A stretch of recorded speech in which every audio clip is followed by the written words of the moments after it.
Father, I've got an article here entitled "Two Eminent Churchmen Agree." Yes. That there actually is, this is a shocker to a lot of people, Yes. that there are satanic practices going on at the Vatican. Could that be true? Yes. You want to say that? If I was a lawyer and you were on the witness chair, I'd say, would you say it? It's out loud. Yes. Yeah. Yes, it is. Now, when we say in the Vatican, it's at a certain level, and there's no doubt about it that there have been and still are practices that are formally venerating Lucifer, the prince of this world. There's no doubt about that. The people who are hanging out at the United Nations are just simply, in a nutshell, one word, they're Luciferian.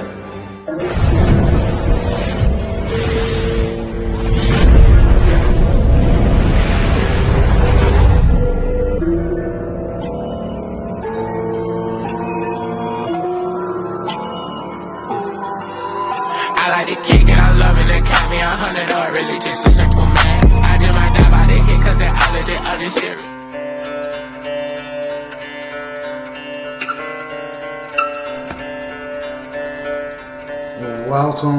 Welcome everyone to the Best Damn Podcast. I'm your host, John Keane. As always, I would like to thank you guys for joining me.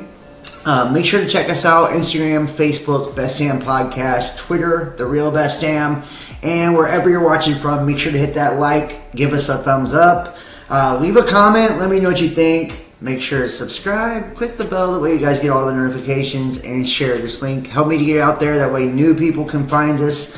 Man, I've got such a cool one for you guys tonight. I swear, I don't know what it is, but recently there has been so much shit going on.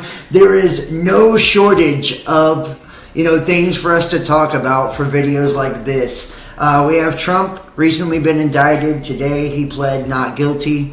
I've got the PDF, I've got the documents, we're going to take a look at that.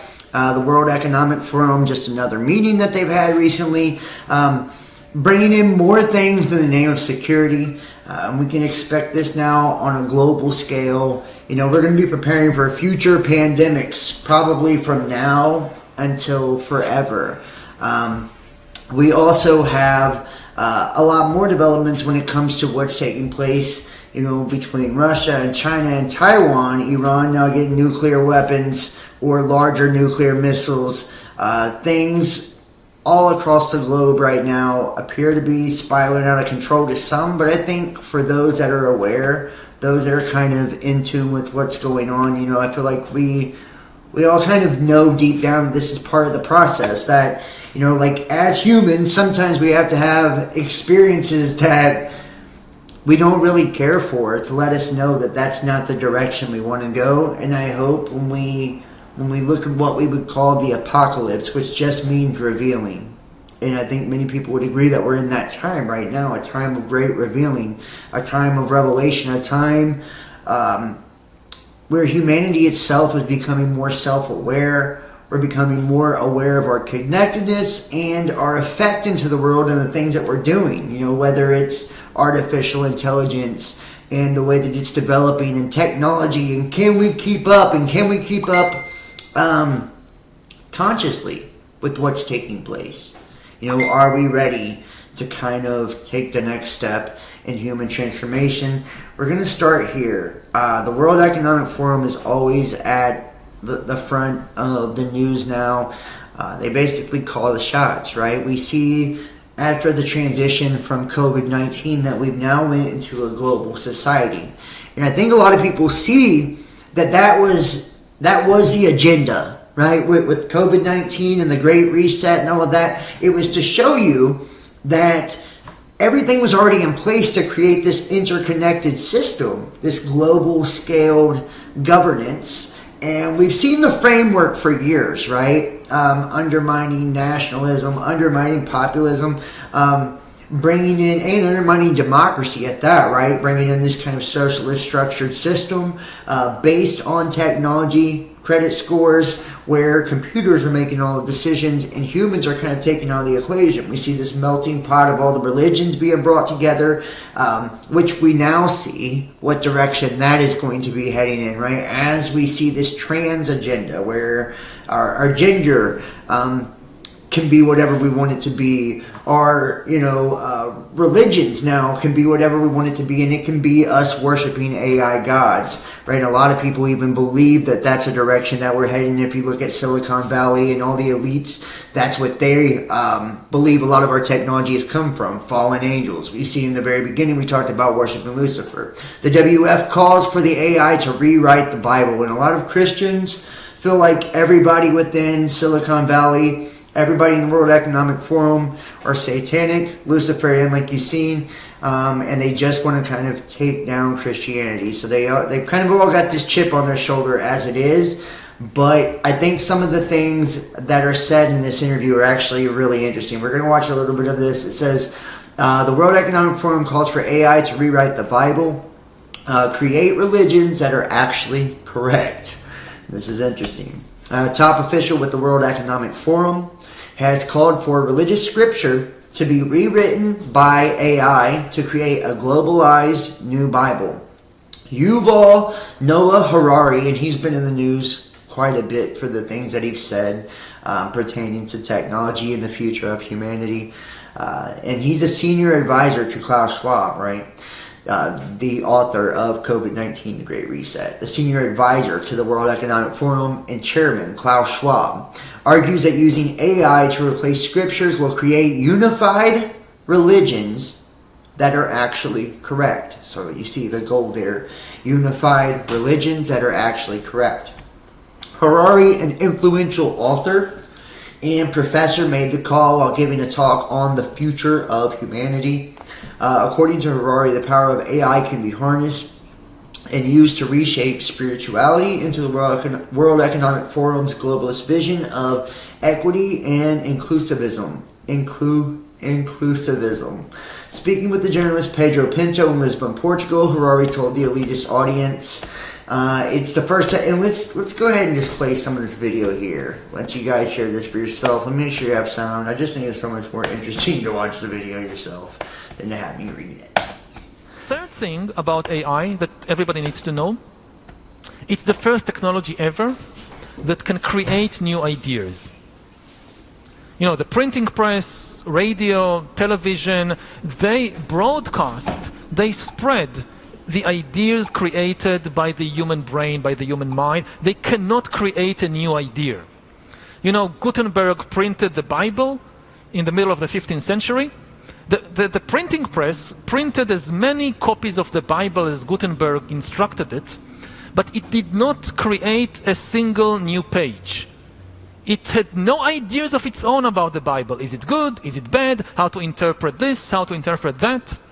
Which is actually correct whenever we look at any of the other mediums of media that we've had, whether it's the printing press or whatever. It's only made a replica or a copy of something that was already created. It couldn't create or give an opinion on it itself, as opposed to AI can kind of shape the way that you perceive something or come to its own conclusions about the things that we are creating and create its own content as well. We now see that. AI can create new ideas, can even write a new Bible. Throughout history, religions dreamt about having a book written by a superhuman intelligence, by a non-human entity. Every religion claims our book, they are books of the other religions, humans wrote them. But and the transhumanists, this is kind of what they're doing, is in essence attempting to create an AI god. A lot of these elites believe that the technology that we are using to create AI is, fallen angel technology. Or a lot of people believe that, whether it's true or not. And that we are tapping into alternate dimensions with D-Wave and quantum computing, and that maybe we are we are tapping into some sort of super intelligence. And what that intelligence is, some believe that it's Lucifer, some believe that it's God. It just depends on, I guess, your perspective on, what the way that we're looking at it. But we know that, emojis are a version of a hieroglyph or an ancient symbol. When we look at computers, all of the masks within and masks that are within a computer as well. If you look at the components of a computer, they are satanic symbols. So it's very interesting, to say the least, to see like a lot of the connections, to why people draw these conclusions about technology being so evil, and everybody involved with technology also seems to be involved with this world governance plot, which is, attached to depopulation, which kind of appears to be this great fucking ritual sacrifice. And I mean, there's so many weird components of this, from fucking trafficking children and people and sex trafficking. It's like, you look at how deep the rabbit hole goes whenever you're fucking with people like this, and looking into people like this. It makes you wonder what their true intentions or agenda are, and that's where all these conspiracies kind of, come out of, is because there's so many things that are connected. Our book, no. It came from some superhuman intelligence. In a few years, there might be religions that are actually correct.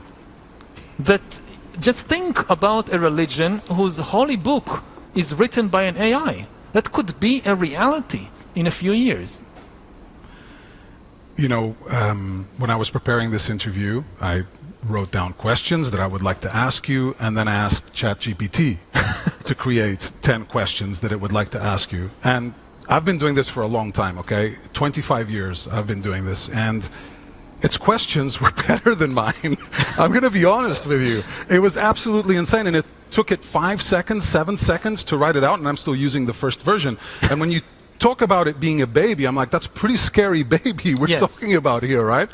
And when you said it at the end, towards the end of your book, 21 Lessons for the 21st Century, when we have maybe decades, some years left before, when we need to discover who we are before algorithms tell us who we are. How fast is that happening? And what does that process look like before humans normally are just going to go to an AI solution before they go to this solution? It's moving faster than I think almost anybody expected, faster than I expected, despite all my engagement with the field and what I wrote in Homo Deus and 21 Lessons. I'm still surprised by how fast it is moving and how powerful the new generation of AI is. And actually the new generation is not out. It's in the laboratories, but it's already there. It's even much more powerful than ChatGPT. And I think that to have a fighting chance, we need time. Again, I said before, humans, we are organic beings. We move in cycles, we move on organic time.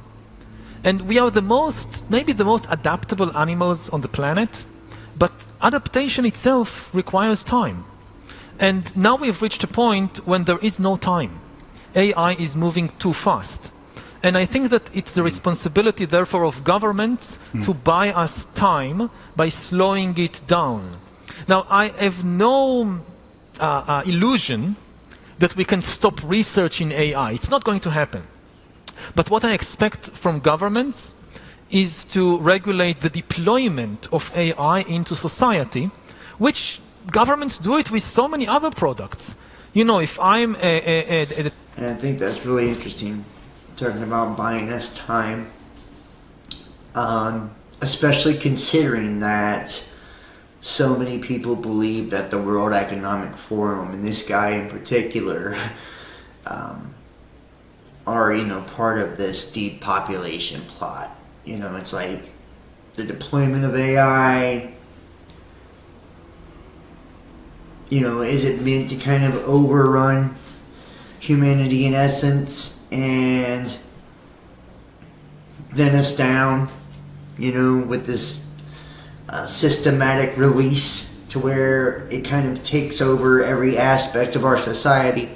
Brings in, a totalitarianism form of control through technology where algorithms are making all of the choices and decisions, are making all the rules, the laws, telling us what to do, in essence. And then we have this social credit score ranking system on where we're punished and awarded, and how far we can advance. It's almost like this class system, and you kind of see this already happening in places like China. So it's like, and there's even articles too talking about how a lot of young people are even comfortable with having their entire lives surveilled. It's like we've been conditioned to almost accept this reality, and that's why it's really hard for me to kind of look at all of this and see that and think that there's not already some sort of plan in place. And we know that there is, right? It's in the name of sustainable development, the name of electrification, the green agenda, in the name of climate change. It's in the name of a million different things, the war on terror, the war on drugs, right? That we've seen humanity become more and more out of tune with our physical reality, more and more detached from ourselves emotionally and spiritually by the way that we've been groomed and conditioned. But also, we've been created to be like more docile as well. It's like we're not willing to fight for our freedoms. We're not willing to fight for our privacy or anything like that anymore. We've kind of, given ourselves over to this system. And it's like it's almost like there's no fight left in us when you look at everything on a large scale, and like this is already basically the way that the world is. So people have already, kind of been demoralized in essence, and to begin to accept that this is the direction that we're heading. It's actually pretty sad.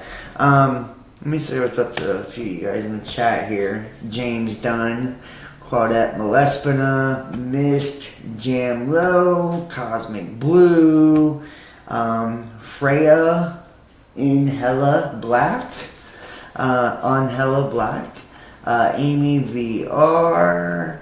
Thank you guys. I appreciate all you. Becca Loves Jesus. Awesome. Zero Infinity, Old Hillbilly, Paolo. Yes, I appreciate all of you guys. I just want to say, everybody watching, please hit the like, hit the thumbs up if you're watching the video live. Make sure to comment if you catch us on the flip side. I'd love to hear your guys' thoughts on some of the stuff that we're going to be talking about tonight. You're going to see that the theme here is like they're punching the gas on kind of the world agenda, especially through the World Economic Forum and the UN, and now you even see NATO kind of ramping up. You're going to see some things with Japan. Who is it? Japan. Where's it at? Right here. NATO is now even gassing up the boat when it comes to like, taking things in direction. Here it is. I don't think China's going to like this. U.S., Japan, Taiwan agree to share real-time drone intel. So now you're kind of seeing NATO stepping their game up, kind of working in cahoots together with multi-countries, right, in the way of defense. And these giant alignments are being created. And, this all could be for World War III. I mean, we know that that's a possibility. But more than likely, I think this is just like the new way of warfare. We're going to see countries continue to work more and more together. I'm telling you, we're going in a global agenda. Before you know it, there'll be treaties to bring all of these nations into one nation, and we'll get. And we've already seen the future maps of the UN agenda, breaking it down into the different zones. We'll see, if things go that direction. But I wouldn't be surprised. To say the least. I wouldn't be surprised at all. We're going to look at this as well. here a little bit into the video. Ted Gunderson's report on very active international child kidnapping ring. An organization called the Finders out of Washington, D.C. was established and operated throughout the 60s up to the early 2000s. It was exposed in 1987, and they moved their operation to Wichita, Kansas. Ted Gunderson took his report to the FBI half a dozen times and demanded an investigation, but that investigation was never initiated. And Ted Gunderson was cowardly murdered via arsenic poisoning because he exposed too much information. This is fucking crazy. An actual Treasury Department report describing a worldwide network of child kidnappers involved in Satanism, sexual exploitation of children, and how the CIA covered it all up under national security. I do actually have the document right here. We will get into this as we get into that part of things. It'll probably be towards the end when we do the Satanism and all of that. We're going to keep it on task here with the World Economic Forum at this moment, but I do have so much weird shit. Mel Gibson's back on the news for the Satanism. I've got some weird satanic stuff for tonight. Interesting. World Economic Forum demands 75% global reduction of cars by 2050. The World Economic Forum's latest agenda item is to reduce global private car ownership by 75%. What is it saying? You'll own nothing and you'll be happy? You know what I mean? You'll own nothing and you'll be happy. Like, this is the slogan. Like, we really are going in this direction. People think it's bullshit. Like, if you don't believe it by now, you're just a fucking idiot. It's like right out in your face. The World Economic Forum Great Reset agenda was on full blast recently after the organization published a blueprint to drastically cut the number of personal vehicles globally from 1.45 billion to 500 million by the year 2050. The WEF demands 75% global reduction of cars by 2050. If achieved, the massive cut to ownership would be a 75% reduction in the total number of cars in the entire world. Why do we need personal vehicles if we're all confined to our World Economic Forum mandated 15-minute cities? Anyways, right. The white paper titled The Urban Mobility Scorecard Tool, Benchmarking the Transition to Sustainable Urban Mobility, was co-authored with Visa and demands that municipalities put limits on the use of private cars. And I've actually got that. Where's it at? Right here. Hold on. This is the document. The Urban Mobility Scorecard Tool. And I'll read some of it. I don't know if this... Maybe I can give you the link here for you guys wanting to check this out.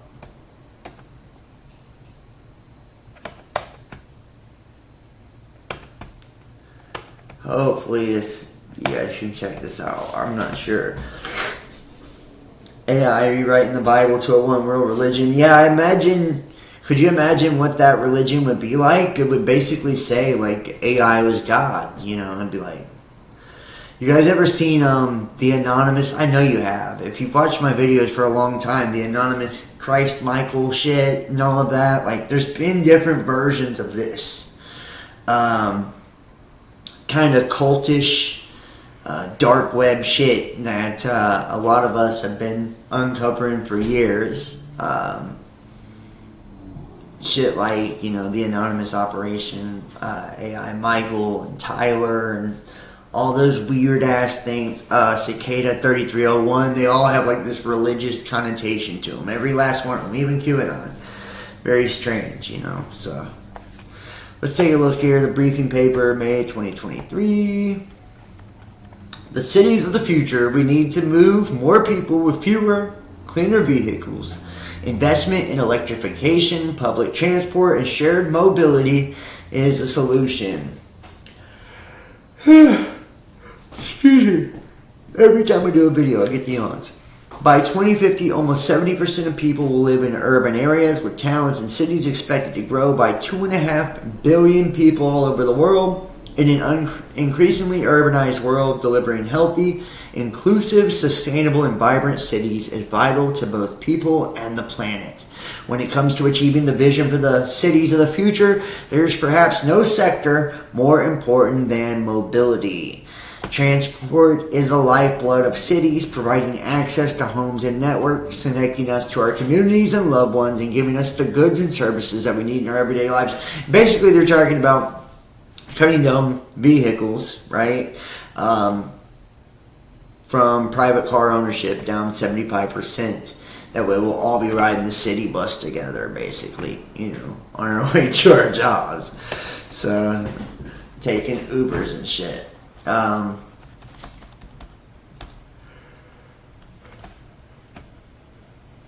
Excuse me. Here we go. World Economic Forum, 15-minute cities are a godless inversion of the Christian order. At the end of the day, while Christian communities center around God, the 15-minute city centers around man. And this is basically already the cities here in the United States, or at least I feel like it is. If you go to any major city, they're all broken down into neighborhoods, right? So it's like really strange how they act like this 15-minute city concept is something brand new. It's really not. The city's already zoned and shit like that. So, have you heard of the so-called 15-minute city? It's an idea cooked up, excuse me, I'm so sorry, by a city planner named Carlos Moreno, which essentially divides larger cities into smaller portions, where it's alleged that all your necessities will be in 15 minutes, either by foot or bicycle. The idea has been around for a while, and the World Economic Forum showcased the notion as part of its 2021 Sustainable Development Summit. Yeah, let's see if I can play the 15-minute city thing. Before the recent lockdowns around the world, we led hectic lives with long commutes and not enough time to spend with our families and friends.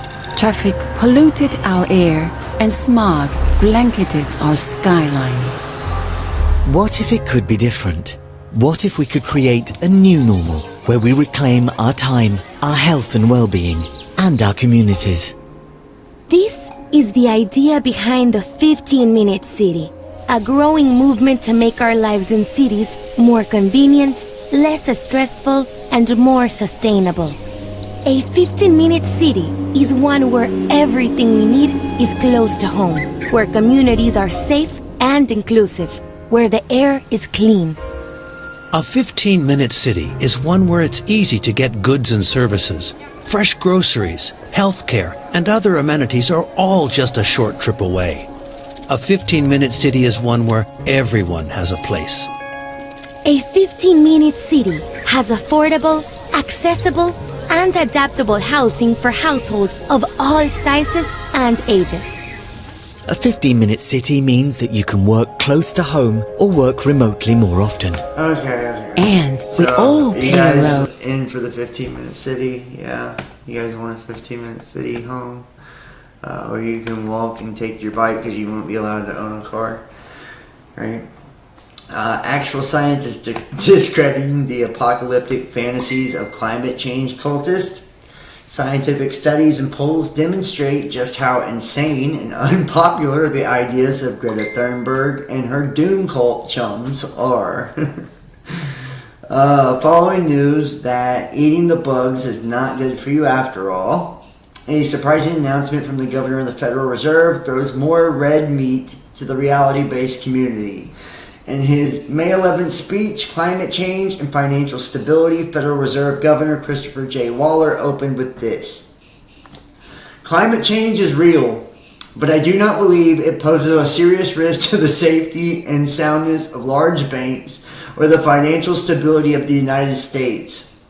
Speaking to a conference in Madrid, Spain, he expanded his remarks with a statement on his personal duty. Risks are risks. My job is to make sure that the financial system is resilient to a range of risks, and I believe risks posed by climate change are not sufficiently unique or material to merit special treatment. Damn. So he's saying, I think too, climate change is real. The climate has never been a stable system, and the actions of mankind in altering it have been negligible. Man-made climate change and the danger it represents is a case made on falsified data and dishonest models. It is a cult, and one which wishes to collapse civilization and destroy your freedom to preserve itself. The greatest risk to the climate at the present is the escalation to nuclear war, with the green and globalist doom cults enthusiastically support. Yeah, so there you go. New birth gap film shows how explosion in childlessness is driving population collapse. The great majority of childless women failed to find the right partner at the right time. Filmmaker Stephen Shaw has traveled the world to explore the reasons why. And you know what? I will be honest with you. I've seen a lot more of this. This is a lot more common than I can remember when I was younger. There was like almost no women without children. It's like now I feel like it's a lot more common. Like women that just never have kids. You know what I mean? Very, very interesting. You know what I mean? Maybe that's just in my life. I don't know. But I have noticed, that that's a lot more common now than maybe it was something in the past. And, I wonder if declining birth rates, male sterility, and things like that are perhaps a direct result of, the genetically modified foods, the things that they're spraying in our air, the chemicals they're putting in our water. A lot of that stuff is probably what's creating those problems. And it makes people, wonder if they're doing it on purpose. It's a situation unprecedented in human history. Most of the world's people live in a country that has dipped below replacement rate. Its population now spiraling downward. No place on Earth is exempt from declining birth rates, including Africa, which is just a few steps behind the rest of the world. The scenario is, perhaps without exaggeration, quietly apocalyptic. No society in history has been known to come out of that spiral. Filmmaker Stephen Shaw explained in his documentary, Birth Gap, which explores the thoughts of childbearing of young women all around the world and attempts to find the cause behind today's record low fertility. The dip in the trend of the population collapse seems to have crept up on us, with much of academia seemingly unaware of the phenomena, and for most the trend doesn't have a readily apparent reason. In Shaw's interviews, which take place across the span of several continents, it's hard-pressed to find someone who can explain or even guess how the world has arrived to this uncharted territory.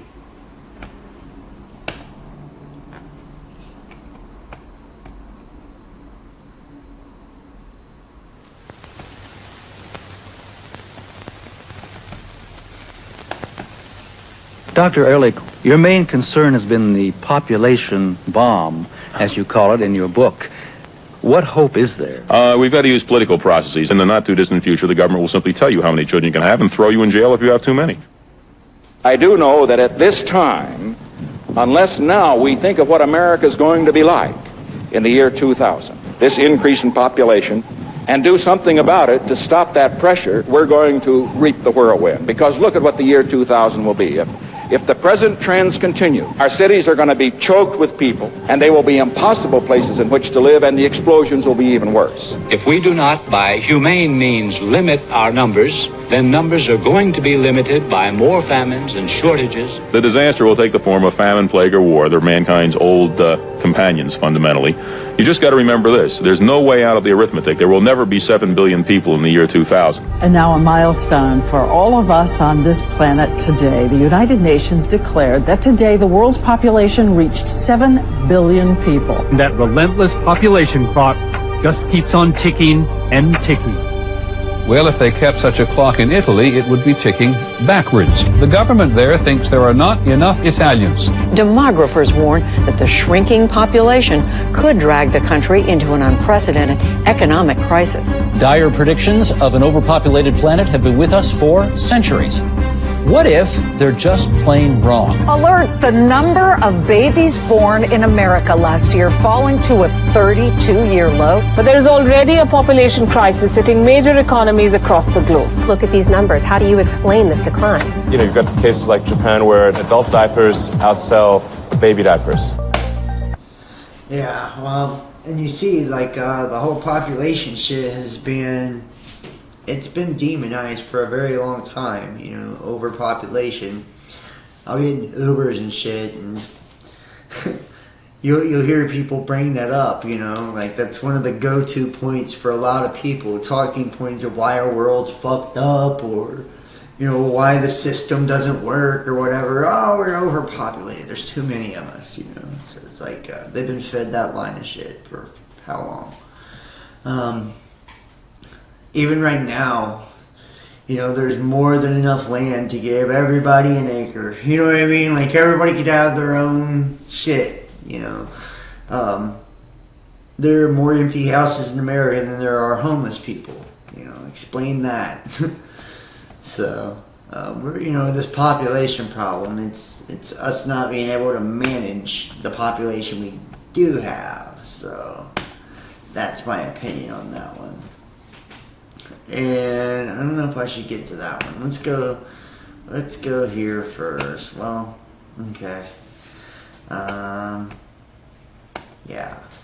The systematic review of hormone treatment for children with gender dysphoria for recommendations for research. And this is crazy shit, guys. Let me see if I can find this.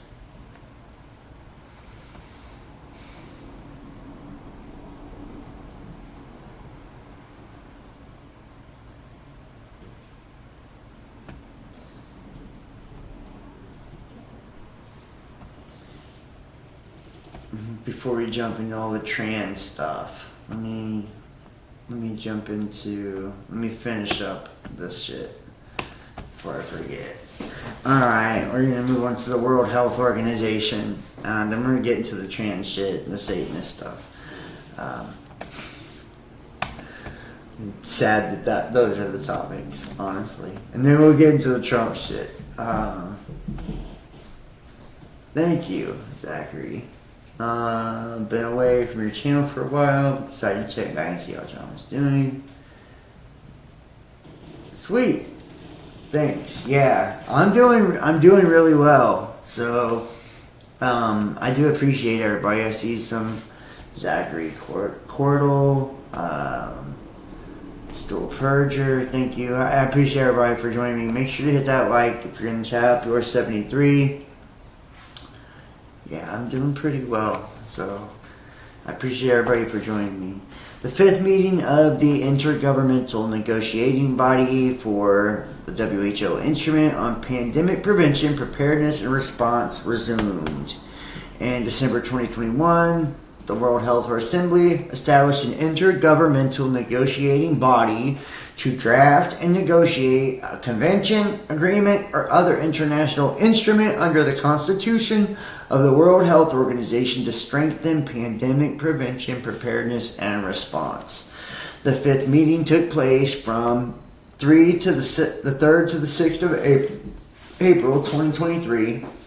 And at that meeting, countries of the World Health Organization continued consideration of the zero draft of a potential pandemic accord and mapped out how negotiations on the potential accord would move forward with a view to presenting a draft accord for approval by the World Health Assembly in May 2024. So, May 2024.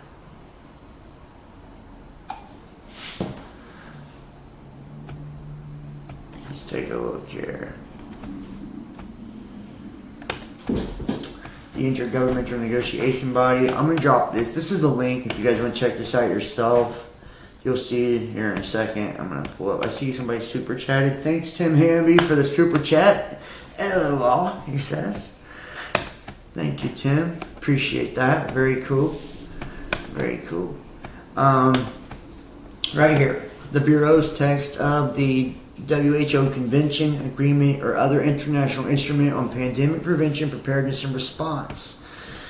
This is the background, methodology, and the approach. In recognition of the catastrophic failure of the international community in showing solidarity and equity in response to the coronavirus disease pandemic, the World Health Assembly convened a second special session in December 2021, which it established an intergovernmental negotiating body open to all member states and associate members and regional economic integration organizations as appropriate to draft and negotiate members and at WHO convention, agreement, or other international instrument on pandemic prevention, preparedness, and response with a view to its adoption under Article 19 or other provisions of the WHO Constitution as may be deemed appropriate by the IMB. In furtherance of the above mandate, the IMB established a process and systemic approach for its work and agreed at its second meeting that the instrument should be legally binding and contain both legally binding as well as non-legally binding elements. In that regard, the IMB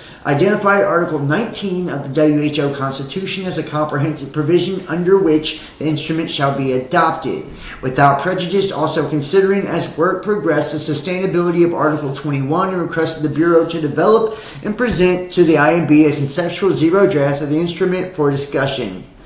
And he goes on and on. Wait, where's the objective and all this shit? There you go.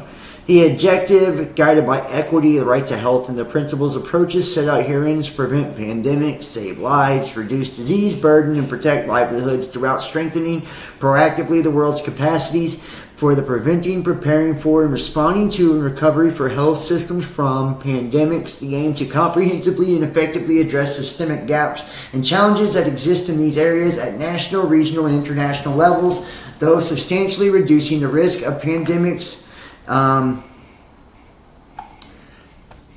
The risk of pandemic preparedness and response capacities through progressive realization of the universal health coverage and ensuring a coordinated, collaborative, evidence-based pandemic response and resilient recovery of health systems at community, national, regional, and global levels. And I will let you guys do the rest of that, but respect for human rights, sovereignty, equity, blah, blah, blah, right?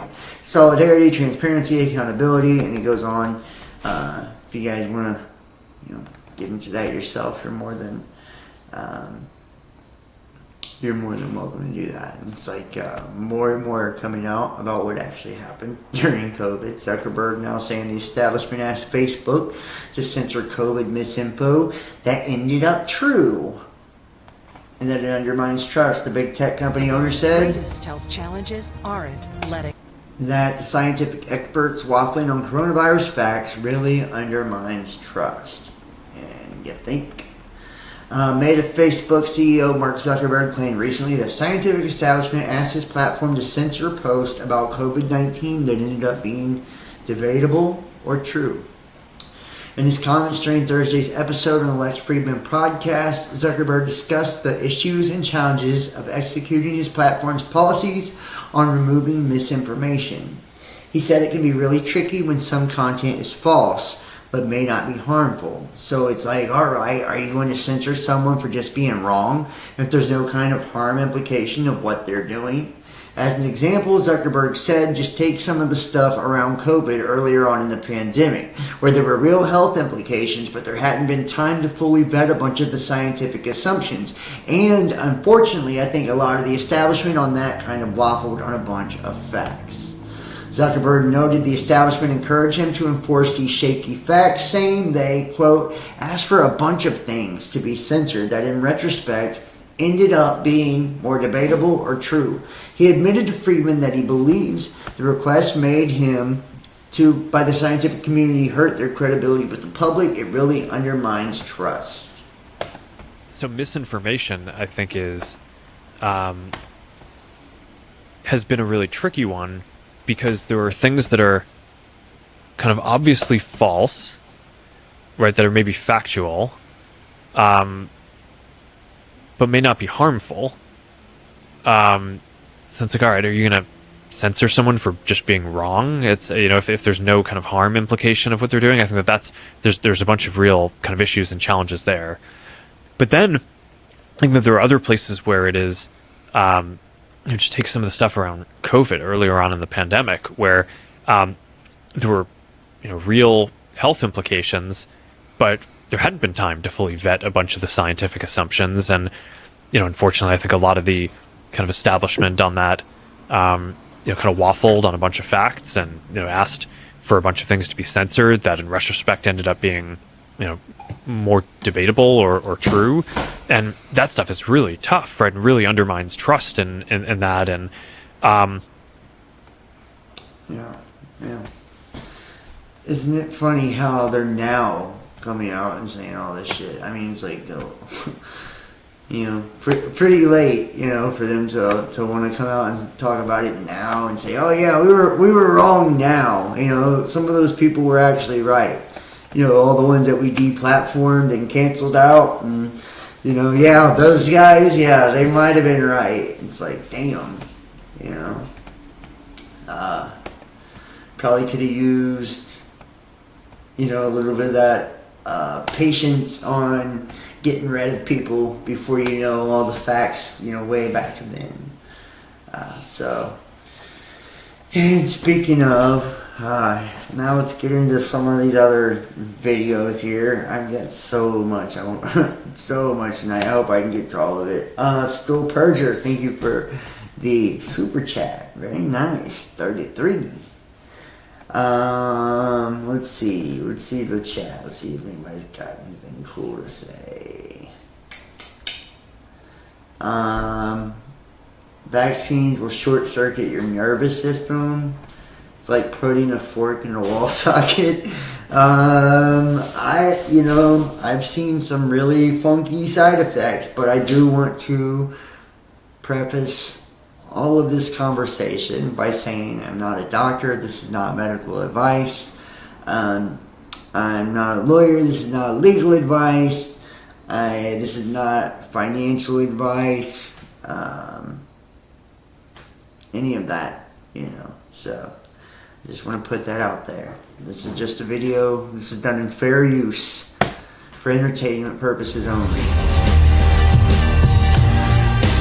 On his podcast this week, Joe Rogan hailed Robert F. Kennedy Jr.'s position on the COVID-19 vaccine and blasted the media for working to keep him quiet. Here's a bit of that. They'll say that Bobby Kennedy is spreading misinformation where everything he said you can verify. Everything he said is true. Yeah. But there's no money in agreeing with him. The amount of money that these news organizations, supposed news organizations, get from being on the side of the pharmaceutical companies and being in their good graces is millions and millions of dollars in advertising revenue. And they have a very specific mandate. And then in a sit-down interview with the Daily Wire... They have a very specific mandate. Yes, they do. They have a very specific mandate. And it's essentially agree with whatever the pharmaceutical companies are saying, right? So, pretty obvious. And I'm not even going to get into this one, man. We're not going to do that, but...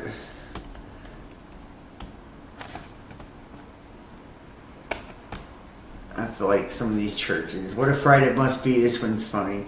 A woman declared dead knocks on her coffin during her own wake in Ecuador. Damn. Makes you wonder how often it occurred that a person wakes up after burial. Granted, they skipped the mortician part. 76-year-old woman who was declared dead at the hospital in Ecuador astonished her relatives by knocking on her coffin during her wake. And the incident has prompted a government investigation into the hospital. Relatives left the coffin behind and rushed retired nurse Bella Montoya back to the hospital after the wake Friday in the central city of Babahoyo. San Gilberto Barbera told the AP, quote, "It gave us all a fright," Barbera said, adding that doctors have said his mother's situation remains dire. Wouldn't that be so fucking crazy? You know what I mean? Just to hear somebody start tapping on the coffin, you're getting ready to bury them. Or imagine if you were in the coffin. I would be freaking the fuck out if I woke up in a coffin. I wouldn't just be tapping it. I'd be kicking it and beating on it and going insane. You know, just hoping that I had enough strength to fucking get somebody's attention. Seriously, that'd be terrifying. Buried alive. Now we get into the weirdo shit. Okay, we're gonna start heading down the weirdo direction now. I'm pretty sure we got all the. Did you get the post? I don't know. Beginning of the zombie apocalypse could be.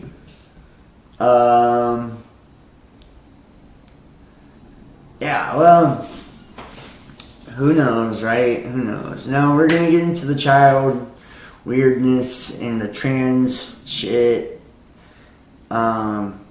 It all just kind of mishmashes into one, so, and then we're gonna slide into the Satanism and Hollywood and governance and all of that to kind of pull it all together.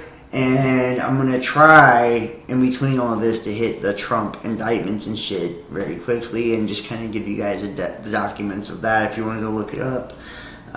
Oh, Lord, yeah. UK Scouts, millions paid out in child abuse settlements due to poor safeguarding. Can those poor kids pay to get unmolested? I mean, it's great there's some accountability, but how about convictions and sweeping reform? Millions of pounds have been paid out in the last 10 years to people who were abused in the Scouts, lawyers say. BBC File on 4 contacted 13 law firms who specialize in child abuse claims, and data from the 8 that responded revealed more than £6 million had been paid out in compensation in the last decade. You know, and this is a big thing here in America too, you know, so just saying. It's a big shit in America too. Here is the Finders, and this is fucking creepy.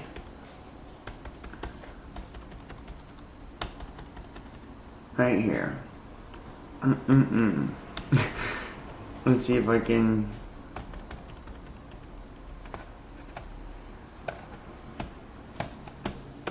Alright. This is Ted Gunderson's report on a very active international child kidnapping ring organization called the Finders out of Washington, D.C. It was established and operating throughout the 60s into the early 2000s. It was exposed in 87, and they moved their operation to Wichita, Kansas. Gunderson took his report to the FBI half a dozen times and demanded an investigation, but that investigation was never initiated, and Ted Gunderson was cowardly murdered via arsenic poisoning because he exposed too much information. And here we go, the Finders. Let me drop this link. I know you guys will be into this.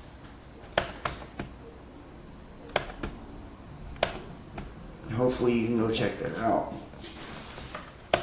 Alright. And let me know if you guys can see me and hear me and everything's clear and all that good shit too at home, just to kind of help me out. So make sure to hit that thumbs up as well. If you guys want to check it, hey, I'm now posting on the backup channel, both Facebook accounts, Instagram, BitChute, Rumble, Twitter. Check out Tumblr, check out all the different platforms, all the links are in the description. Get a Facebook fan subscription, YouTube subscription. You can donate or support PayPal, Venmo, Cash App, Facebook Messenger Pay, or join us on Patreon. So, the actual Treasury Department report describing a worldwide network of child kidnappers involved in Satanism and sexual exploitation of children. See how the CIA has covered it all up under national security.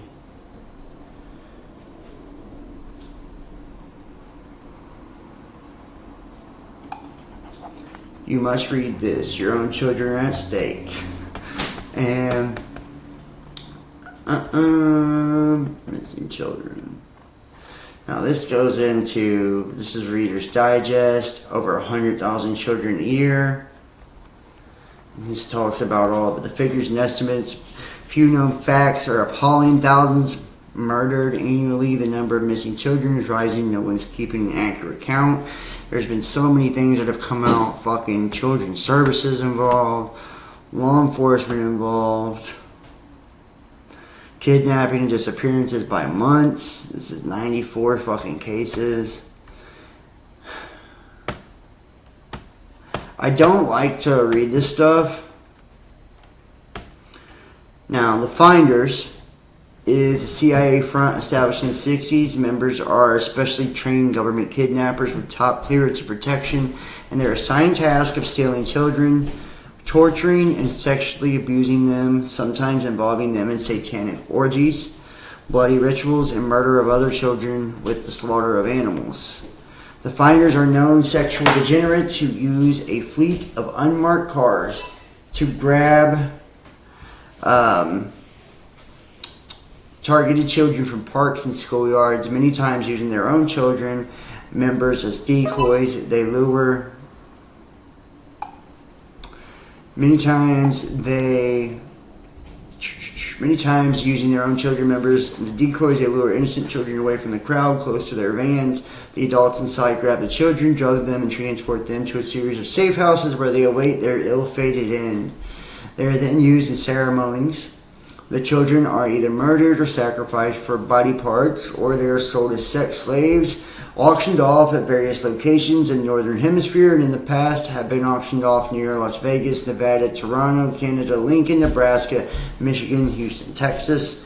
Marion David Petty, the leader of the cult, is identified pedophile, homosexual, and CIA officer. His son was a former employee of a CIA proprietary firm, Air America, which was notorious for smuggling drugs destined for the United States out of the Golden Triangle in Saigon during the Vietnam War.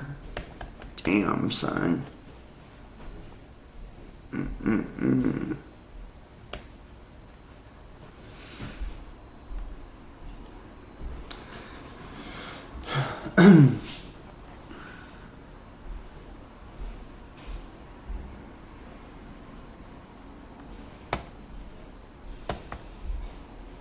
They would like start homes for fucking kids and shit and lure them in. I filed formal complaints on 6 occasions with the FBI demanding an investigation of the Finders and international trafficking of children. I received 2 complaints from airline employees that airplanes containing several hundred kids were flown to Paris, France from Denver and LA. Damn. 191 were assigned to Child Protective Services in Florida. Wow. I told you, man. Child Protective Services and that shit. Woo! Through a glass very darkly. Cops, spies, very odd investigation. I mean, members, satanic cult gave children away. Like, these are all the headlines. 2 cult accused of abuse. Justice probe links to the Finders. Stolen children. Thousands of youngsters are abducted by strangers. Only a few are found. Our hearts, our stomachs hurt, says Norjan Ghosh. We thought of Johnny being tortured and murdered. Wow, the simple rules of safety. I don't even like reading this. The abduction of a child is often unfriendly, encounter leaving no evidence behind. Stranger comes home. Yeah. Okay, I'm done with this. I'm sorry. I can't do too much of it. I believe way too much in like the power of attraction, you know, and I can shine a light on some things and bring attention to some things, but you know, I don't like to glorify these kind of things or to bring that into my world, my reality. Very crazy, very, very crazy. And that's not all, you know. As I pull up the Mark of the Beast shit, here we go. This is the weird shit right here. I have a prediction. Hear me out on this prediction. Over the next few weeks, you will see a number of news articles from the mainstream media reminding you why you should hate actor Mel Gibson. Or at the very least, why you should ignore him. They will remind you that he's a bad person, a racist, an anti-Semite, and all manner of other things, they will tell you. they will republish the leaked audio recordings of his personal conversations where he said some really vile things that he later apologized for. We know these original recordings were edited before they were released. We now know that. How did they get out in the first place, you ask? How did these private conversations get out? How did the company that owns the National Enquirer get their hands on these tapes to begin with? Don't ask questions. Don't ask questions. Just shut up and follow along. This anti-Mel Gibson campaign will start soon. It's going to start. You watch. Mark my words. Because Mel Gibson and what he is about to reveal about Hollywood and beyond. We just learned that Mel Gibson is about to release a 4-part massive documentary series on the worldwide child sex trafficking ring. That brings in $34 billion a year in revenue. $34 billion in revenue. Just for a frame of reference, the airline industry this year, it's bounced back. It's on pace to do $22 billion in revenue this year. 22. That's all airline companies combined. Child sex trafficking is more profitable than the airline industry. This news comes, though, on a day, today, the Wall Street Journal front page story exposing how Mark Zuckerberg's Instagram, yes, Instagram, is actively promoting in-person meetups for pedophilia networks. Yeah, and I'm going to give you the link to this article. I've got this article. Oh, that ain't it. How'd that get there? Right here. Instagram algorithms connect vast network of pedophiles seeking child pornography. According to researchers, fucking crazy. Let me drop this.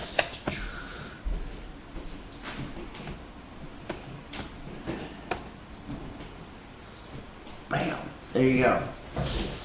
Another ad, YouTube. Hey, don't get mad at the ads, guys. Those commercials help me out.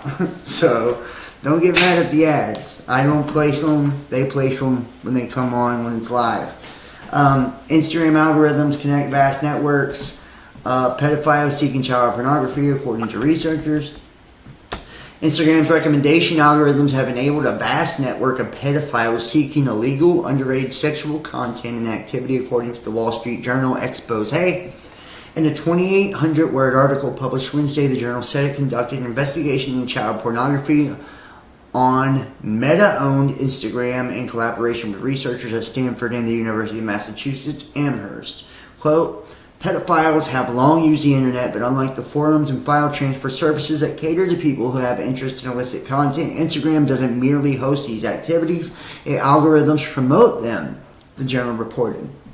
Instagram connects pedophiles and guides them to content sellers via recommendation systems that excel at linking those who share niche interests. Damn. The company's continuously exploring ways to actively defend against this behavior, and we set up an internal task force to investigate these claims and immediately address them. Child exploitation is a horrific crime. Wow. Crazy.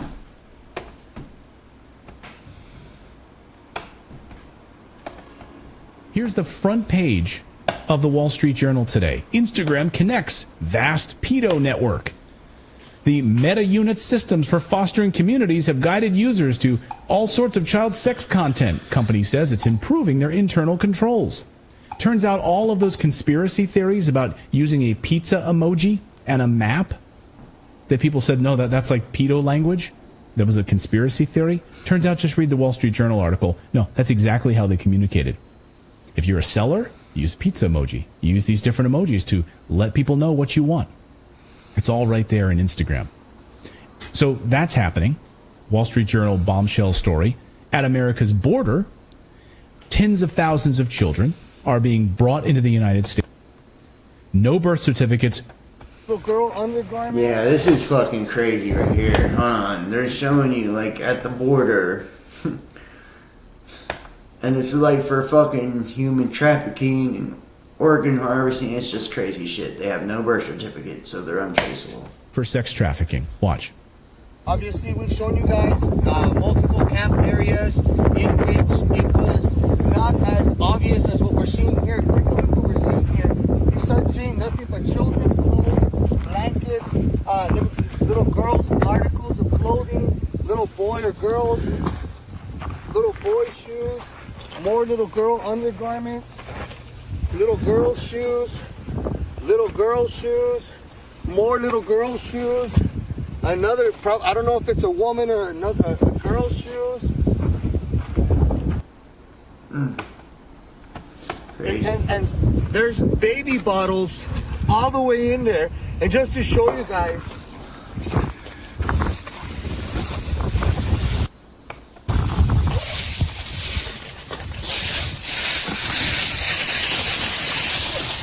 there's multiple baby bottles in here. Baby formulas, little girl jackets. What's that medicine to the left? Gloves? Pacifiers. That's not a pacifier. That's a diva cup. Yeah, that's not a pacifier. Gloves. Bringing them Infamil all the way. A former CIA agent explaining exactly how all of this works is crazy. And this is crazy. why it's so profitable and basically untraceable. These children are not just kidnapped and in some cases bred by families as a cash crop. We have people in the United States of America that breed children in order to sell them. And when they are sold, they come without birth certificates, which means it's easier to kill them and have no one ask where they are. We're also importing children by the plane load. Again, children who have no documentation. It's not just child slavery or child sex abuse. It's also child torture because you have adrenalized blood. You have the whole blood drinking ceremony of the satanic world. And then you have ritual ceremonies and ritual murder, as well as incidental murder. The other working assumption is how long do these children survive within this system? What I am hearing from the witnesses that I've talked to is 2 years. It may be longer. It may be 4 years. It may be 6 years. But by and large, these children are so abused. I mean, we're talking rapes by the hour and so forth, that they reach their expiration date within 2 years. And then they're murdered with impunity, or they're ritually murdered if that's what they've been bred for.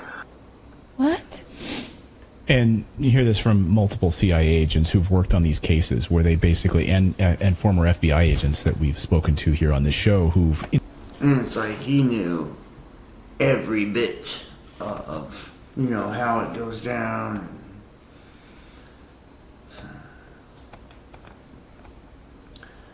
And it's almost like it's weird that you hear so much about that stuff because it's like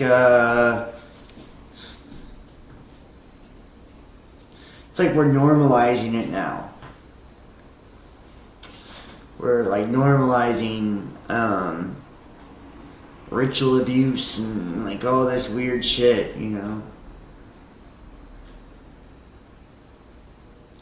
It's not nearly as shocking or appalling as it once was at one time, which is crazy.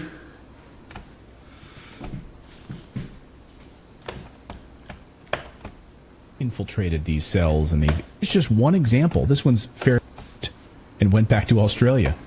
Or in Ukraine, we will not give up and will continue to go to the darkest places until the light is restored and every child is protected.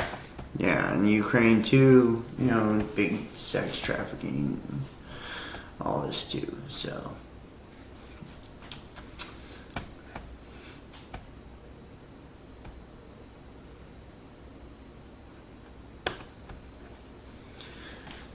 George Soros hands the reins of the $25 billion empire to his son Alex. U.S. billionaire philanthropist George Soros has handed over the running of his $25 billion financial and charitable empire to his son Alex. The Hungarian-born financier said his son had earned it in an interview with the Wall Street Journal. Since the 90s, the family wealth has been directed to support democracy building in dozens of countries, but in recent years, the 92-year-old former hedge fund manager has become the focus of anti-Semitic conspiracies. A Soros spokesperson confirmed to the BBC the details of the interview published on Sunday. Soros is also one of the largest donors to the U.S. Democratic Party.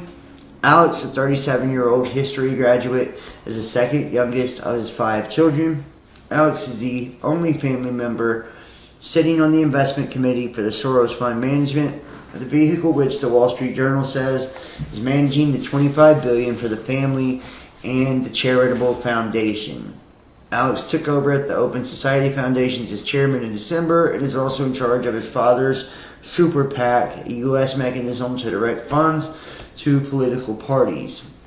While they broadly share the same political views, he told the Wall Street Journal that he is more political than his father and that he would campaign against Donald Trump's attempt to run for a second term as U.S. president. As I would love to get money out of politics, as long as the other side is doing it, we will have to do it too, Alex Soros said. He said the Open Society Foundation would pursue the same aims it had under his father, including free speech, criminal justice reform, minority and refugee rights, and backing liberal politicians, but he also wants to include voting rights, abortion, gender equity initiatives while pursuing a more domestic, U.S.-focused agenda. His father, George Soros, was born in Hungary, where as a child he lived through the horror of the Nazi occupation. In 1944 and 1945, his family concealed their Jewish identity to survive. After the war, he left Hungary for London, later moving to New York, where he went on to make billions through his hedge fund activities. He gained notoriety in the UK after making $1 billion correctly betting the pound would fall in 1992. Yeah. Betting the pound would fall is how he made his first leg, right? Off of other people's, huge losses. George Soros got rich. How about that? I can't imagine. You know what I mean? I can't imagine how that would even happen. So damn sad, yeah. Jesus, come quickly. Yeah, well, the U.S. government concealing UAP existence to preserve capitalism. Non-human intelligence would prove countless theories and totally shatter our reality. However, the most powerful and wealthy among us only stand to lose as we progress as a species. Renewable energy would invalidate the entire fossil fuel industry. Advanced healthcare will default traditional medicine, i.e. no more chemotherapy profits or $200 insulin. Bipartisanship will lose power and will stop killing each other instead of making changes. Here on Earth, we are finite and selfish. If an extraterrestrial intelligence exists, it means someone did it better than us, meaning our governments aren't doing it right and therefore will lose power. Religious ideology will lose its influence and we will see each other as a species. Not as different races or groups. Despite all the good we're capable of, we act fundamentally against each other. Our governments aren't worried about how we'll take disclosure. They're only concerned with our economy and whose wallet will be affected. The choice to knowledge of extraterrestrial life should not be kept up to those of us who have the money and power, who only know the secrets to keep them hidden. It's the right of all of us as a species to understand the universe and to know about other intelligent life. I would just like to know how many of you guys out there even agree with this. Do you believe that there is intelligent life? Do you believe in aliens, extraterrestrials, or something similar to that? Do you believe that it's being concealed or hidden from all of us?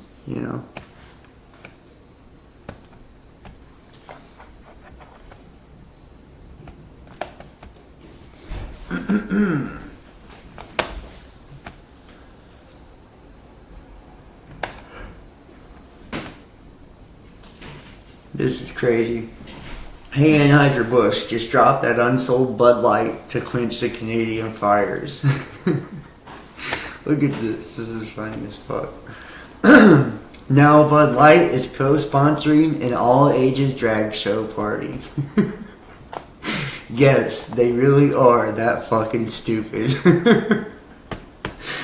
Bud Light Family Festival. Bud Light is co-sponsoring an all-ages drag show party safe space. Despite tumbling sales and negative press coverage as a result of its partnership with transgender influencer Dylan Mulvaney, Bud Light is reportedly co-sponsoring an all-ages Pride event in Flagstaff, Arizona. According to the Flagstaff Pride website, the party, which is called Pride in the Pines and includes drag queens and other performers, lists Bud Light as one of the companies sponsoring the June 17th event. Bud Light is mentioned prominently in one of the posters. The event is listed as a family festival event and a family-friendly safe space for all visitors. Other big-name companies sponsoring the all-ages event for the Pride Month include Old Navy, Toyota, Coca-Cola, USA, according to an event flyer. Here's an idea, Anheuser-Busch. With Canadian raging fires now, why not send all the unsold Bud Light to help quench the fire? It doesn't have to be water to put it out. And you get some needed good publicity for a change. And you know what? Bud Light is about the closest thing you get to water as far as beer goes. So I mean, I think it's safe to say it's like 90% water, right? If you drink Bud Light, then you know that shit is water. So the company changed the name. Yeah, I don't even know why people are butthurt about this. It's like, let them have Bud Light. You know what I mean? Are we really losing anything? Some watered down old bullshit beer? You know, it's like some boomer beer anyways. Some watered down boomer beer. Who the fuck wants Bud Light anyways? Let them have that shit. You know, they start hitting the IPAs or something, then yeah, you know, maybe we should, you know, get a little stressed about it, but let them have Bud Light. You know, they can keep it. Yes, they're that fucking stupid. I love that. This is wild. Public school teacher tells Muslim student, "You don't belong here," after some skip Pride Week. Now listen to this. I've got the audio. This is fucking crazy. She's mad. A zealot teacher from Londonderry, Alberta, goes nuts on Muslim students for excusing themselves from Pride Month celebrations. Well, I'll tell you, you are out to lunch. If you think it's acceptable to not show up because you think there's some pride activities going on at school, right? Oh, that's fine. You know, because I'm going to show my opinion by hanging out at the mall. But meanwhile, all of those kids who are, you know, involved in, say, the Gay Street Alliance or whatever, I don't even know if we have that anymore in our school, they're here when we did Ramadan for Lion Time. They're here when we did Ramadan. And they're showing respect in the class for your religion, right? For your beliefs. Right. It goes two ways. If you want to be respected for who you are, if you don't want to suffer prejudice for your religion, your color of skin, your whatever, then you better give it back to people who are different from you. Damn. That's how it works. It's an exchange. And it isn't like that in all countries. As I told you, in Uganda, literally, if they think you're gay, they will execute you. If you believe that kind of thing, then you don't belong here. Because that is not what Canada believes. We believe in freedom. We believe that people can marry whomever they want. That is in the law. And if you don't think that should be the law, you can't be Canadian. You don't belong here. And I mean it. I really mean it. And it's not a joke, Mansour. I said back and forth. You want it, you got to give it. Damn. She's like, you can't be Canadian.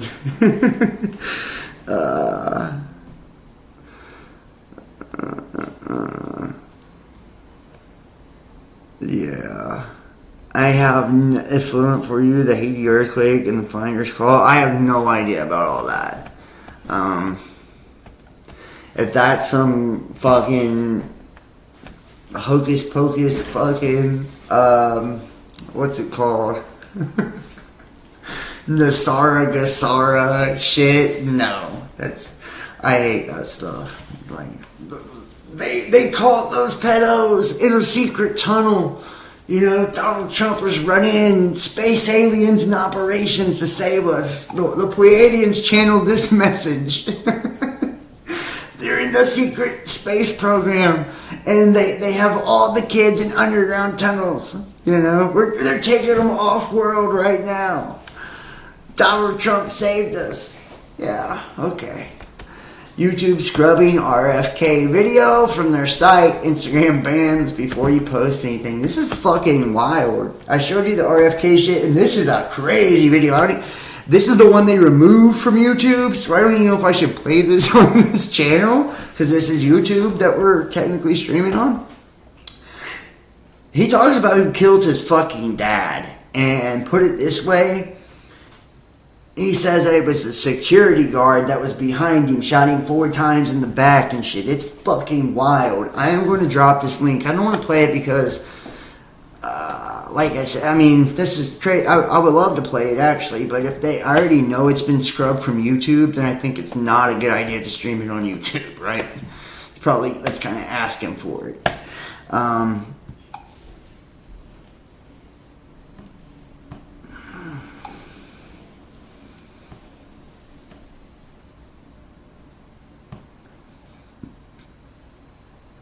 Yeah, well, you're just old. Well, that's okay. Old people are cool too. I love old people.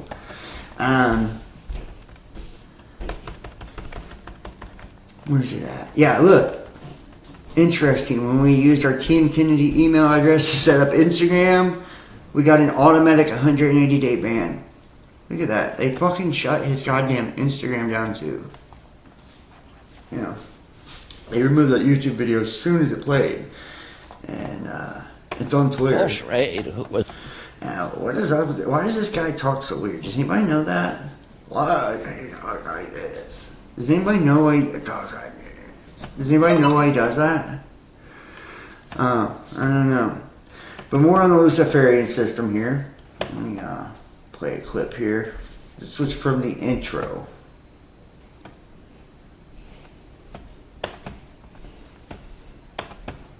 Father, I've got an article here entitled "Two Eminent Churchmen Agree." Yes. That there actually is, this is a shocker to a lot of people, Yes. That there are satanic practices going on at the Vatican. Could that be true? Yes. You want to say that? If I was a lawyer and you were on the witness chair, I'd say, would you say it's out loud? Yes. Yeah. Yes, it is. Now, when we say in the Vatican, it's at a certain level, and there's no doubt about it that there have been and still are practices that are formally venerating Lucifer, the prince of this world. There's no doubt about that. The people who are hanging out at the United Nations are just simply, in a nutshell, one word, they're Luciferian. And I'm just sorry to report that, but that's just what it is. And so all of the people today who are promoting the United Nations and the concept of world government, whether they know it or whether they don't, whether they're doing it for money or whether they're doing it for power or for whatever reason they're doing it, they are promoting the philosophy and the religion of the Antichrist. In 1986, Pope John Paul II gathered in Assisi, Italy, the leaders of the world's major religions to pray for peace. There were snake worshippers, fire worshippers, spiritists, animists, Buddhists, Muslims, Hindus, North American witch doctors. I watched They said they were snake worshippers, fire worshippers. This is the beginning of them trying to bring in world religion. And this is like, let's go ahead and switch over. Yeah. I thought that's an interesting video. It captures a lot of what we're trying to say here, what we're trying to show here. Like this, the rabbit hole goes so fucking deep. It's not funny. So fucking deep. Let me see.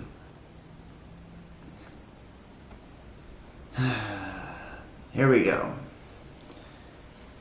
And let's go to the Trump shit now. Trump mishandling the classified documents. Yeah.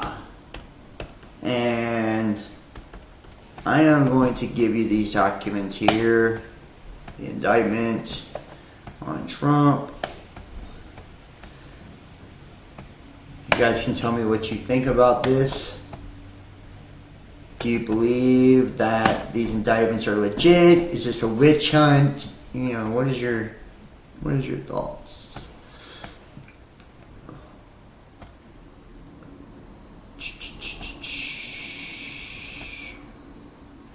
Let me see if I can pull this up to the latest one on Trump shit there, guys. Alright. So much has happened in the last days. Trump claims he had the right to the documents.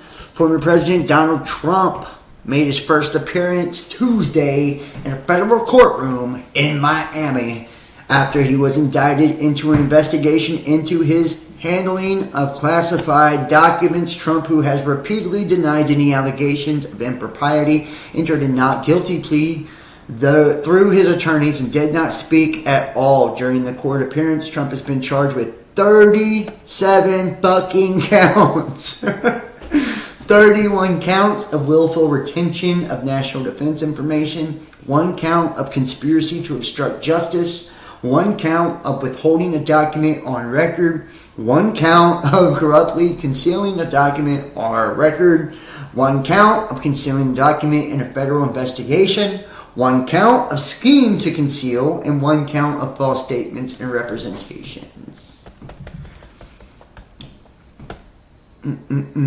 Pence said he can't defend what is alleged against Trump. Former Vice President Mike Pence said in an interview that he could not defend what was alleged against his former president.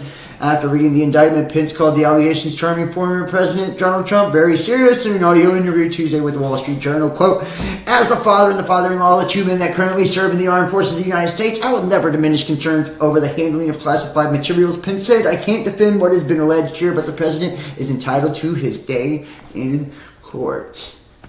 Yeah, motherfucker. He said he's entitled to his day in court. We know that that is just not true. You're guilty until proven innocent in the United States. Period. It's just how it works. Oh, man. How about that? Facing first German lawsuits over alleged side effects for the jab. This is all the Reuters, BioNTech. You guys remember them? Right? I love to see all this kind of this sandcastle of lies falling down around the scamdemic. Taiwan scrambles fighter jets after 10 Chinese warplanes fly across the sensitive median line. I showed you guys Taiwan, Japan, US sharing data now with their drones in the South China Sea. You think it's just a coincidence that we got all the warplanes rolling out? Why the U.S. electric grid isn't ready for the energy transition? To start with, there is no single U.S. electric grid. I've talked about this. 3 main grids power the entirety of the United States. If you were to knock out one of said grids, you could take out 75% of the power to the United States of America. That's why Trump, through executive order, the hardening of the electrical infrastructure or the grid in 2019. And there was a special report, 2015, 2012, talking about the danger of the United States grid. NATO begins unprecedented air drill and show of strength. Do you see what I'm seeing? Like these giant alliances worldwide. NATO began its largest ever Air Force deployment exercise in Europe on Monday in a display of unity towards partners and potential threats, such as Russia. The German-led Air Defender 23 will include some 250 military aircraft from 25 NATO and partner countries, including Japan and Sweden, which is bidding to join the alliance. It'll run until June 23rd. Up to 10,000 service members are to participate in the drills intended to boost interoperability and preparedness to protect against drones and cruise missiles in the case of an attack within NATO territory. The significant message we're sending is that we can defend ourselves, Lieutenant General Ingo Gerhardt of the German Luftwaffe told public television. Air Defender was conceived in 2018 as part of a response to the Russian annexation of Crimea from Ukraine 4 years before, though Gerhardt insisted it was not targeted at anyone. We are a defensive alliance. That is how this exercise is planned. Yay. Banned anti-vax menace, back in selling vaccine cures. We can't stop Iran from getting nukes. Iran Supreme Leader says Ayatollah Al-Khamenei speaks during Iran nuclear exhibition in Tehran. And this was helped by China. Their missile program, these nukes, it's given to them by China. Iran's Supreme Leader Ayatollah Al-Khamenei is warning the West, you can't stop his country from obtaining nukes. He said, you can't stop me, motherfucker. You can't stop me. One of America's top enemies has just added a new weapon to its arsenal. Iranian officials showcasing what they claim to be their first hypersonic ballistic missile. And get this, they got the hypersonics now. Can travel 15 times the speed of sound and has a range of 870 miles. That's roughly the driving distance between New York and Savannah, Georgia. That's a long fucking distance, in other words. And those missiles will fuck you up, is what they're trying to say. Okay. Sorry. I get excited. Experimental vaccine shows promise in delaying the return of aggressive brain tumors. All these experiments popping everywhere. North Korea Kim vows to hold hands with Putin for strategic cooperation. And he just did this thing too, a lot of suicides in North Korea, at least that's what the news is. Megan Fox blasts clout chaser tweeting about her sons in dresses, exploiting my child's gender identity. Fox defended her kids from former Republican candidate in Congress in Nashville, Tennessee. This is weird, dude. Really, don't you want to give attention clearly? Because look, okay. Hold on. So Congress Nashville claimed the actress forced her son to wear dresses. Really don't want you to give this attention because clearly you're a sick clout chaser. But let me teach you something.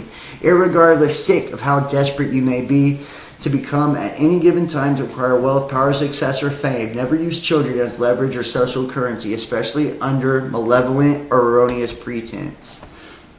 Exploiting my child's gender identity to gain attention in your political campaigns puts you on the wrong side of the universe, she added.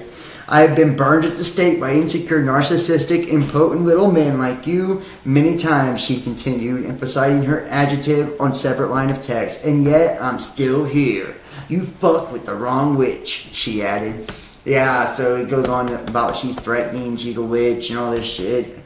Dude, and she's like, don't use children to expand your career, and she has all 3 of her little boys dressed up like girls. All fucking 3 of them. Look, hold on. Look, they don't look happy either. Hold on, where are they at? Where's a good picture of it? They're like, like this fucking sucks. This fucking sucks. Right here. This fucking sucks. And look, she's smiling all fucking cute in the background, like, look. Look at her fucking kids, they're like, damn, this fucking sucks, Mom. And she just cheesing away, exploiting her children, you know, to further her own sick fucking career, as she's tweeting and shaming somebody else for it. Whatever, man. Elon Musk appears to troll Megan Fox, saying he wants to hire VP of Witchcraft and Propaganda. See, that's what happens when you start talking that shit, you know, online. People are gonna burn you every time. So, UN chief calls for new era of social media integrity and bid to stem misinformation. This shit just gets worse and worse. Alarm over the potential threat posed by the rapid development of generative artificial intelligence, AI, must now obscure the damage already being done by digital technologies to enable the spread of online hate speech as well as mis and disinformation, he said. The policy brief argues that there should be integral players in upholding the accuracy, consistency, and reliability of information shared by users. My hope is that it will provide a gold standard for guiding action to strengthen information integrity. It's just like, motherfucker. You know, as if the censorship isn't already ridiculous. The advent of generative AI must not distract us from the damage digital technology is already doing. It's already doing. The proliferation of hate and lies in the digital space is causing grave global harm now. It is fueling conflict, death and destruction now. It is threatening democracy and human rights now. It is undermining public health and climate action now. Now. It's doing it now. Deceitful, dangerous, and deadly. I wonder if they're talking about me or people like me. Like, this is not fucked up. Whatever. I don't even give a shit anymore, man. Meta AI researchers unveil iJAPA, a computer vision model that learns more like humans do. And it's like the AI is kind of getting really slick. First vaccine for chikungunya, an emerging mosquito. Born threat years after promising trial results. And it's like, whew. It's hard not to be against some of this stuff, and you see so many different things. Look, every goddamn article. COVID shots should target XBB variants in 23-24 campaign, US FDA says. God damn. It's like, if you ain't sick of all that, oh, and what do you know? The first vaccines for RSV are coming soon. What to know? It's like, strange. Trans activists flaunt bare breast at White House Pride Month event. This is great. Biden's White House hasn't commented on nudity display. Where's it at? It shows it. Trans activists post video of themselves topless at the White House Pride event. And check out the tits on this trans. Welcome to the White House. Thank you. Can we take a little video? Hi, Mr. President. It is an honor. Trans rights are human rights. Are we topless at the White House? Oh my god. Those are look like real boobs, don't they? I'm just saying, they kind of look like real boobs. Ain't that crazy as fuck? This is at the fucking White House. Joe Biden's partying with a bunch of trannies at the White House and they got their titties out. Wow. Crazy. Where is the meme? Hold on. Oh my gosh. It gets better and better. Our son Philip was a very driven athlete. He always wanted to be the best. He was killed on his daily run. The worst part of all this is we'll never know what he would have accomplished and where he would be.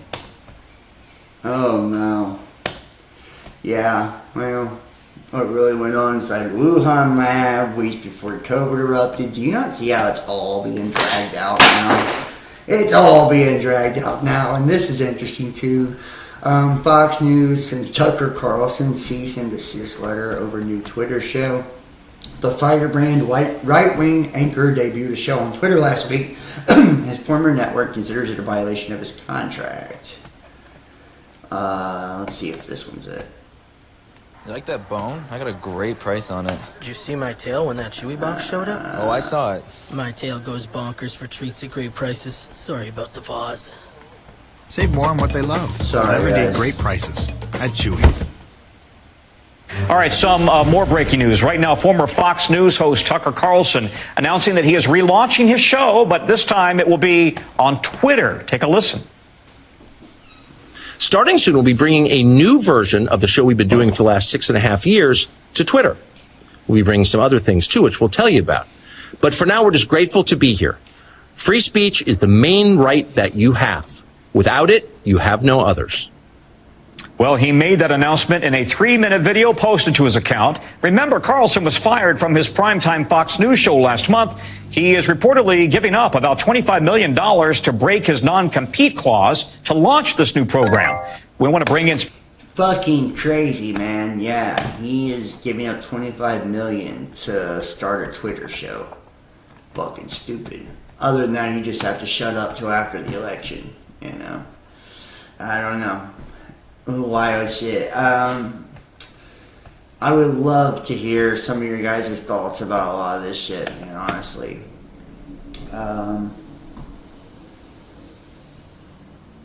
Thank you, Becca.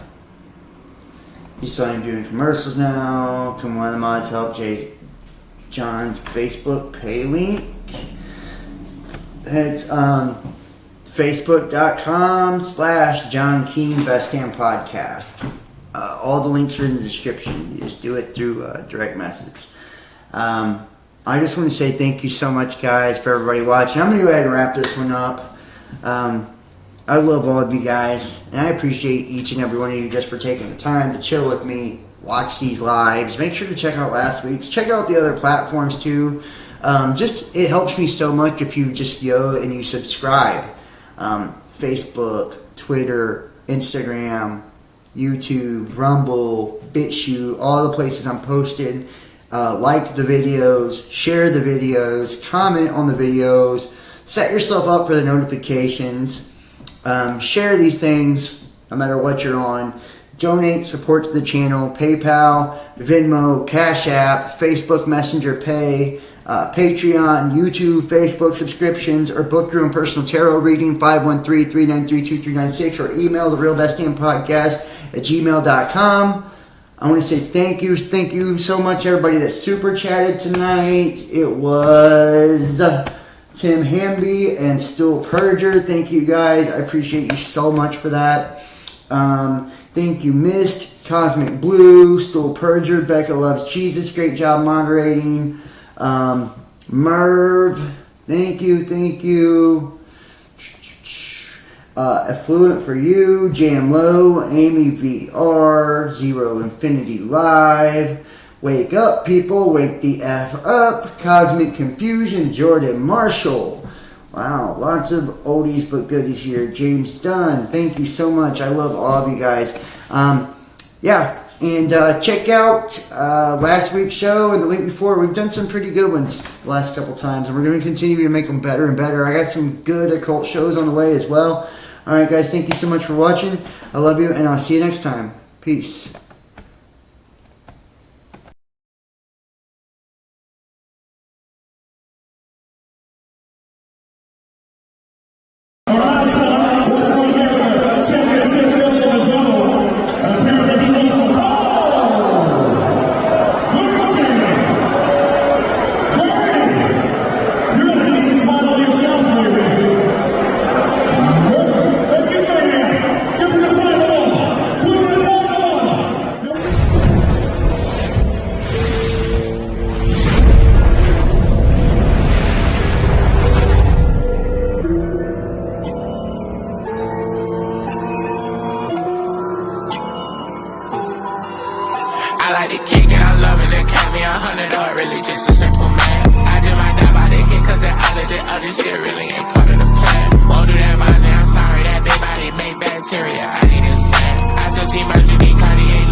Red carpet me with it, motherfucker in.